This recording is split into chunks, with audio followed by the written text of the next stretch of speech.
होने के लिए एक निजी प्रवास पर अखिलेश यादव जयपुर आए हैं। जयपुर एयरपोर्ट की ये तस्वीरें हैं।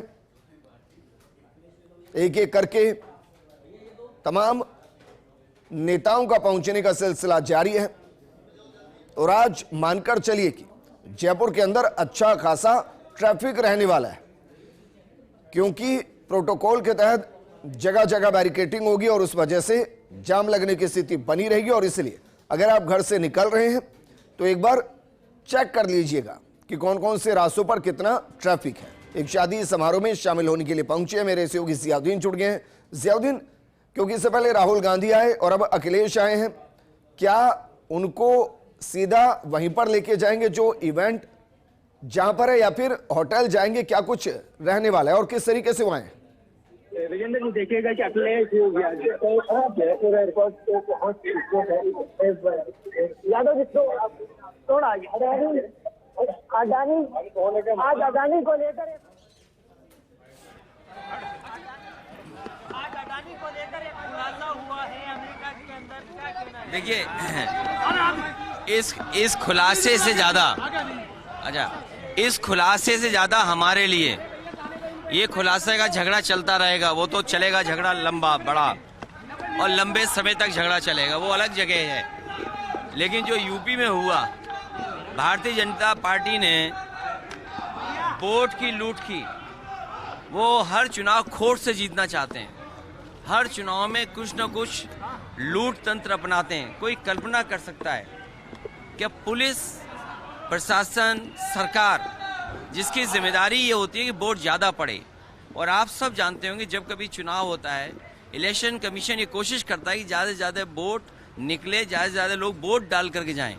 पहली बार आपने देखा होगा, कोई चैनल ऐसा नहीं है जिसने अपने कैमरे के माध्यम से ये ना देखा हो कि पुलिस प्रशासन और अधिकारी सब लगे हुए थे कि वोट ना निकल पाए। क्या आप सोच सकते हैं कि मुसलमान अगर आप हैं, आप वोट डालने नहीं जा सकते?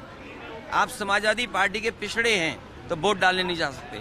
समाजवादी पार्टी के आप दलित हैं तो वोट डालने नहीं जा सकते हैं। आदिवासी अगर आप हैं तो वोट डालने नहीं जा सकते हैं। महिलाएं हैं अगर आप, तो आप वोट डालने नहीं जा सकते हो। ये नए तरह का जो लोकतंत्र है, ये सबसे बड़ा खतरा पैदा हुआ है बीजेपी की सरकार में। मैंने कहा अडानी को लेकर के ये लंबी लड़ाई है, लड़ाई चलती रहेगी। यूपी में एक समुदाय को ही टारगेट किया गया सबसे। वो यही तो मैं कह रहा हूँ कि लोकतंत्र का सबसे निचला स्तर बीजेपी पहुंचा लिया। बीजेपी को पता था कि चुनाव हार रहे हैं, बाई इलेक्शन हार रहे हैं। 9 की 9 सीटें हाथे प्रतिशत में गिनती में 9 की 9 सीटें हार जाती है लोग। इसीलिए पूरी सरकार वोट लूटने में लगी हुई थी।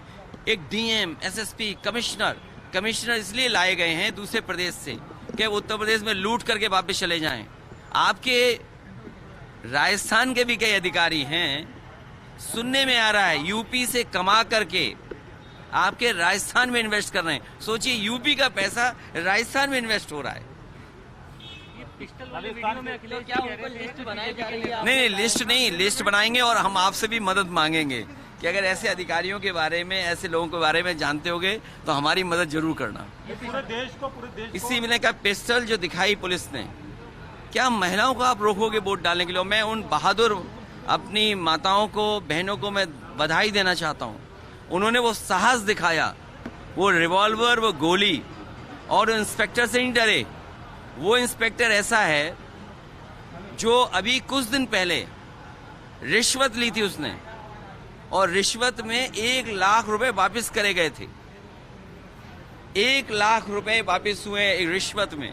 अभी सुनने में आए कुछ पुलिस वाले राजस्थान में पकड़े गए थे, यूपी पुलिस वाले। आपको ज्यादा जानकारी होगी। लेकिन ये बीजेपी के नेता कह रहे हैं कि वहाँ लॉ एंड ऑर्डर की सिचुएशन बिगड़ गई थी, स्टोन पेल्टिंग हो रही थी। अच्छा, ये बताइए, आप खुद देख रहे हैं, कैमरा झूठ नहीं बोल सकता है। आप और हम इंसान हैं, हम पे और आप पे दबाव हो सकता है, लेकिन जब आपका कैमरा देखेगा तो वो तो सच दिखाएगा। तो कैमरा तो नहीं झूठ बोल सकता है। पूरे देश को हिंदू राष्ट्र बनाने के लिए धीरेन्द्र शास्त्री अब सड़कों पर उतरे हैं। वो कह रहे हैं पूरे देश को हिंदू राष्ट्र बनाएंगे। छोड़िए उनके बारे में क्या कहना, छोड़िए। नहीं, ये चीजें चलती रहती हैं, और यूपी है तो इसलिए जानबूझ के बीजेपी चलाती है। आप अग्निवीर व्यवस्था खत्म नहीं कर रहे हैं। बेरोजगारी बड़े पैमाने पर है, महंगाई बड़े पैमाने पर है। आपका सरकार पे कंट्रोल नहीं है, करप्शन हाईएस्ट लेवल पर है, तो आप सोचिए ना, तो क्या करेंगे? यही करेंगे जो कर रहे हैं वो लोग। और फिर एक योगी से ये उम्मीद नहीं करेंगे, कोई वस्त्र से योगी थोड़ी हो जाता है, विचार से बनता है। ठीक है अखिलेश भाई, थैंक यू, स्वागत है। Thank you so much. तो अखिलेश यादव को आप सुन रहे, तो उन्होंने न सिर्फ बीजेपी पर हमला किया बल्कि उत्तर प्रदेश के अंदर उन्होंने आरोप लगाए हैं कि उनका जो कोर वोटर था उनको घरों से बाहर निकलने ही नहीं दिया गया और उसके लिए मशीनरी का इस्तेमाल किया गया, सरकारी मशीनरी का इस्तेमाल किया गया।